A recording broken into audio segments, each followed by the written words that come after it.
Hello there and welcome back to my channel. Today I'm excited to be doing the eyeshadow palette tag video.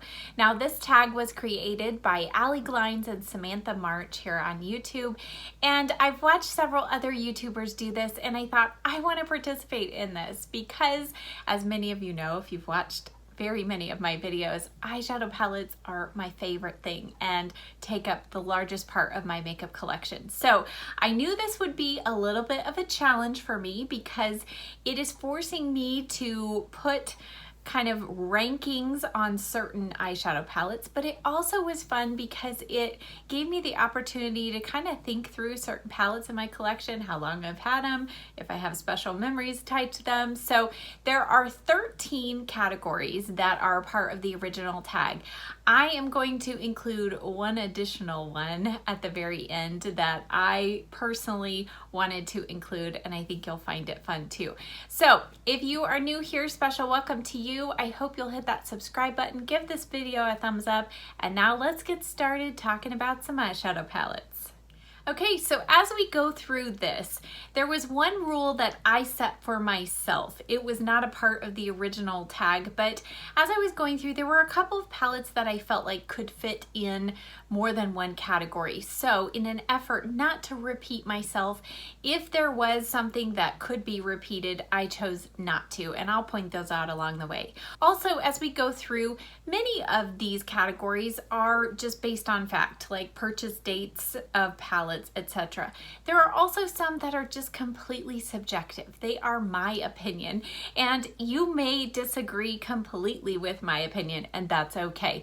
But I hope that you'll still enjoy hearing my thoughts on each of these palettes. All right, so the first category is what is my newest palette? The newest palette to join my collection is the Natasha Denona Safari palette. I haven't even shown this on any other videos yet. This was marked down to half price on Sephora's website, and I already know how much I enjoy the Natasha Denona formula, especially the mattes. And when I looked closer at the colors in here, I knew that I would get a lot of use out of this. Now, we'll talk about pricing in a couple categories later, but for now, yes, this is still expensive at half price. However, you get each one of these shadows is 2.5 grams. So it's not as pricey as you think if you kind of calculate it out per gram or per ounce, but this is a beautiful matte palette. I've used it, I think, just once, but love the look I created with it. Number two, what is the oldest palette in my collection? That would be the Urban Decay Original Naked Palette. Now, I did repurchase this before they discontinued it because my original one, the mirror was completely cracked and I had really used quite a bit of the shadows. So I'm still including this as my oldest palette because it was the first palette I ever purchased from a major brand. I think I had purchased maybe a Coastal Scents one before, but this was my first high-end brand purchase. I've loved it, and when my other one was thrashed and I knew they were discontinuing it, I did repurchase it. So I'm including it as my oldest one, but this is just an iconic palette, great quality, and this really got me started, and I think it really jump-started the palette trend in the makeup industry. Most expensive palette. Okay, so many of you would say that the Natasha Denona Biba palette at $129 would be my most expensive palette, and you would be technically correct. However, I only paid $30 for it because I was able to use a Sephora rewards points for $100 worth of it. But also taking into account the number of grams in this palette per eyeshadow. So total, this is 37.5 grams of eyeshadow. That is a lot of product, okay? So if you take that into consideration, technically my most expensive palette is this one by Tilbury. Now this is still super pricey at $75. But what makes it even more expensive is even though there are 12 shades in here, the total amount of grams is 7 grams. So there is very little product. This is a beautiful palette. The formulation is very, very nice and very little fallout as you apply. The color story is my kind of colors. However, I'm not quite sure that I could say it's really worth it because you really don't get a lot of versatile looks with it. But this was one of those special purchases when a friend was visiting and it was a big time splurge. So I do love it. I don't regret it, but it's not one of those that I would say is really, really worth the $75 price tag. All right, so now how about my least expensive palette? Well, kind of taking into consideration the same thing with the grams. Now, many people who are doing this are saying the e.l.f. bite-sized palettes are the cheapest ones or the least expensive because they're only $3. However, even though there are 4 shades and they look big, there's only 3.5 grams total in one of these, which is still amazing, right? And these are good quality. They're not my favorite. This one is my favorite of the two. I have this rose color and this one's just a little too cool tone for me. I have gotten complete looks with this. It is nice for $3. It's really hard to beat, right? But taking into consideration the grams, the price per gram, actually, these palettes are cheaper. So these are the Wet n Wild Icon palettes, and I have Rosé in the Air, which is a dupe for the Modern Renaissance palette, by the way, and I have Not a Basic Peach. And these come in at $5.99. However, there is 10 grams.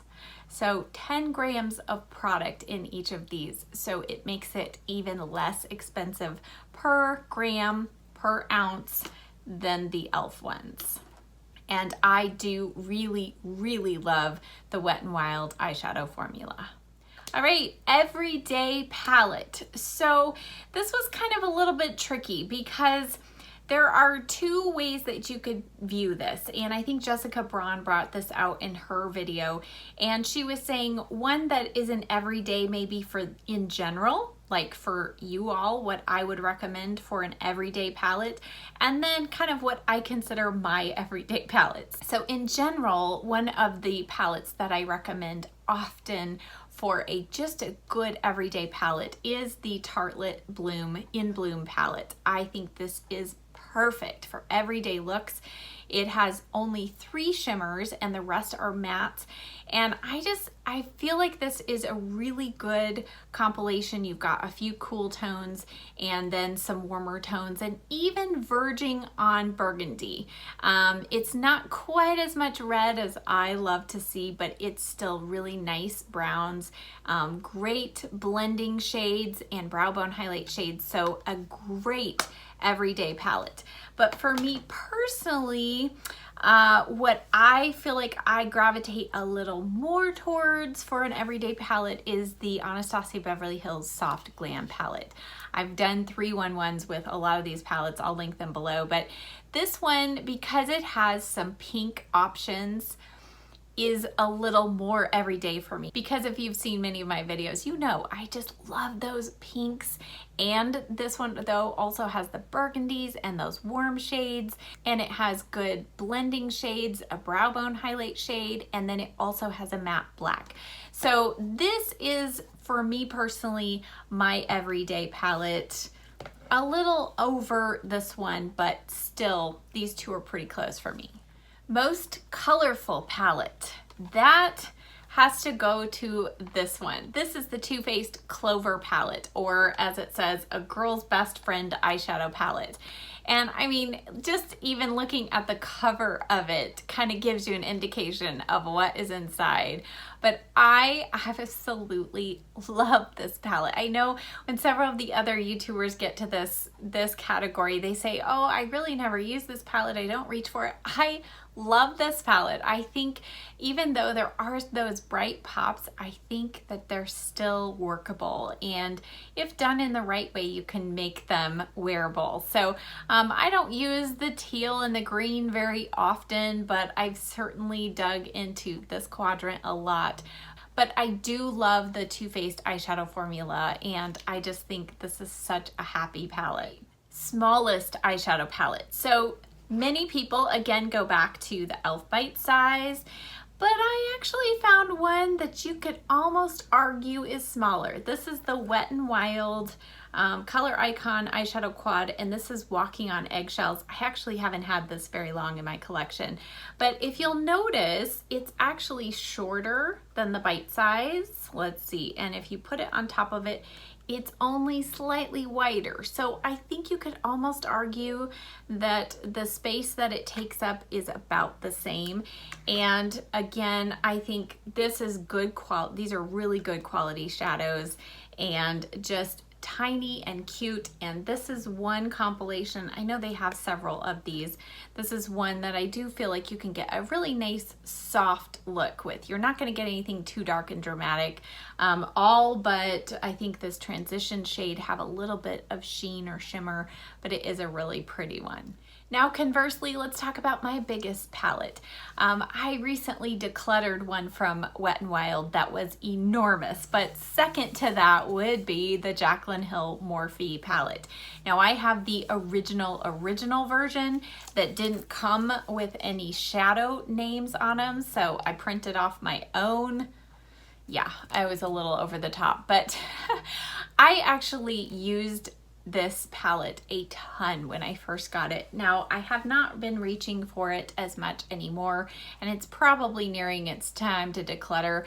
But even though there are, I know I've heard from several people, you know, that there are some kind of overlapping shades, and I would say that's true. I think that's going to happen in a palette this size, but I have actually, I think I've dipped into just about every color in this palette. And I did really enjoy this when I first got it, and it's still a really good palette. Okay, best memory palette. So that I have decided goes to the Too Faced Chocolate Bar palette.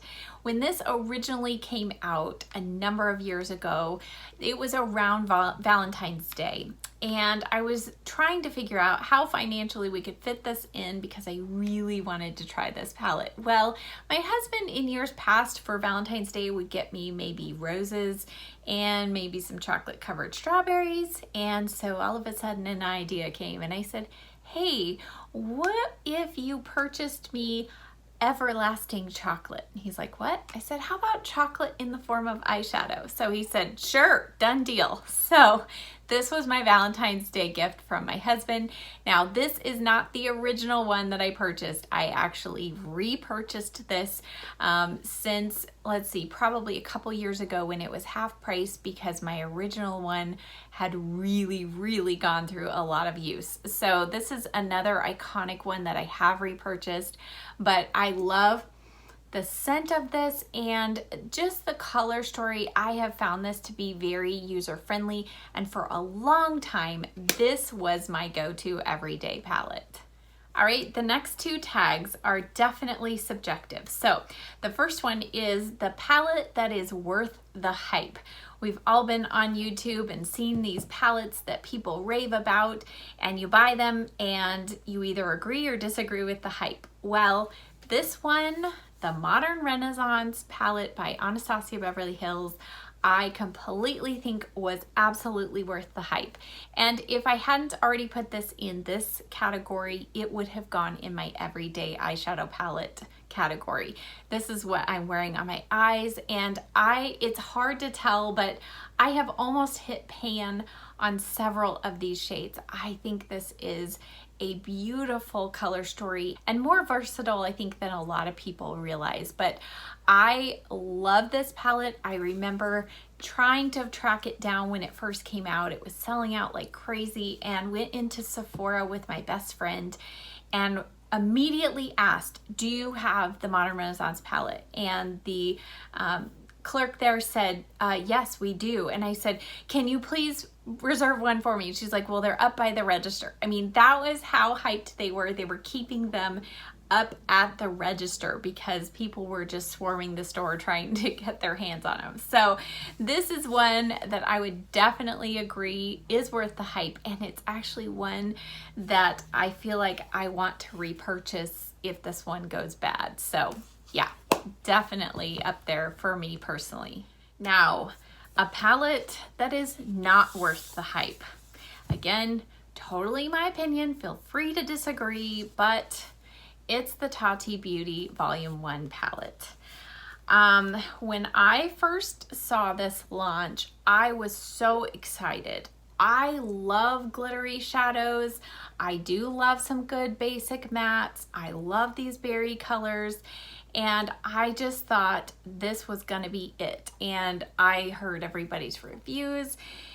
And the biggest problem that I had with this palette is all 6 of these glitters, as well as 3 other shadows, contain ingredients that are not approved for use on the eyes. And so I did not realize that until I got the palette and was reading the back of the ingredients list.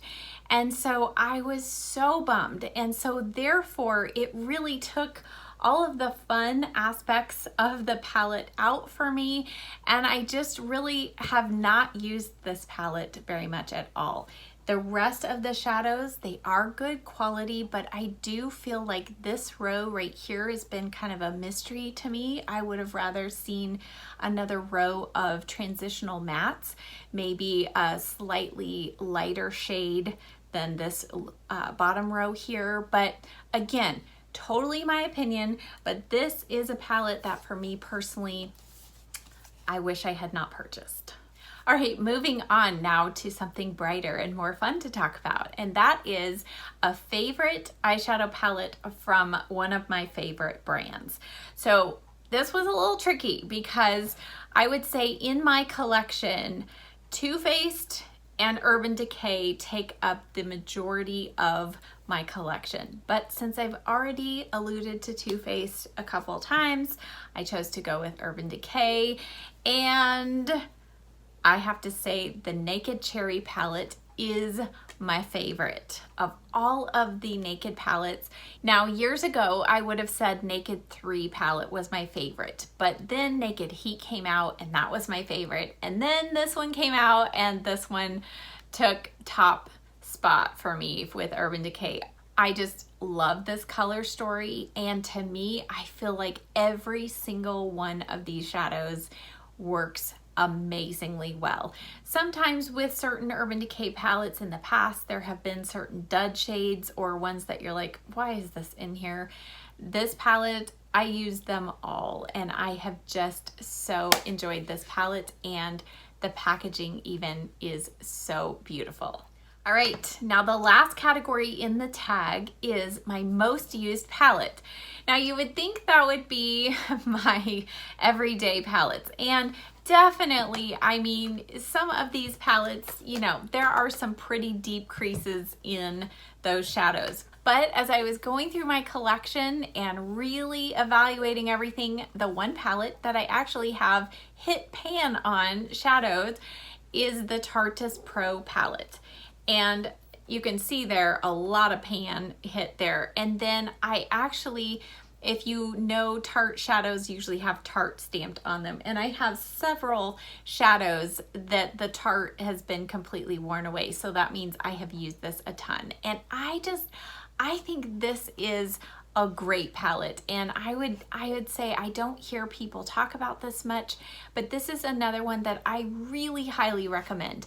Now, I don't enjoy the shimmers here much at all. The formulation is not my favorite, but these mattes here, I just feel like there is a really good mix of colors, from warm browns to cool purples to warm pinks, and then you've got just some nice cool neutrals. So I just think this is so well balanced, and the Tarte matte formula is one that is so user friendly because there isn't a lot of fallout.